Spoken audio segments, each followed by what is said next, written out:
मोदक करणं ही एक कला आहे आणि मोदकाचं जे पीठ आपण मळतो तांदळाचं, ते पीठ मळणं पण एक कला आहे. तर ते पीठ जेवढं तुम्ही मऊ मळाल तेवढा मोदक खूप छान होतो. हां. तर मी काय करते की अंगठा असा आतमध्ये ठेवून या पिठाच्या गोल अशी वाटी करून घेते. हे खूप सोपं पडतं.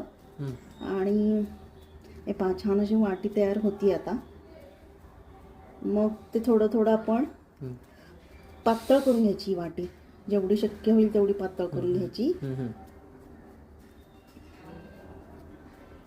कलाकुसरीचं काम आहे हे. आम्हा आता ही छान अशी वाटी तयार झाली आहे.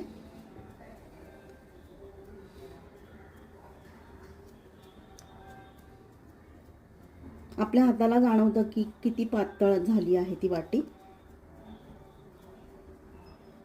आणि मग ह्याच्यामध्ये आपण ही अशा पाकळ्या पाडून घ्यायच्या त्या वाटीला.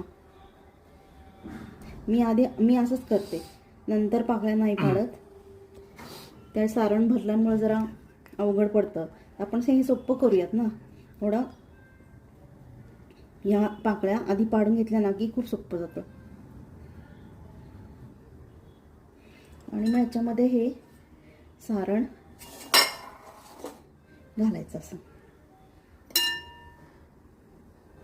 भरपूर सारण घालायचं, म्हणजे जेवढं मावेल तेवढं जास्त. आणि मग या पाकळ्या मिटून घ्यायच्या.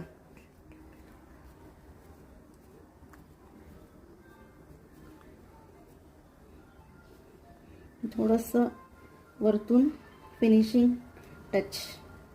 आणि हा आपला झाला असा मोदक तयार.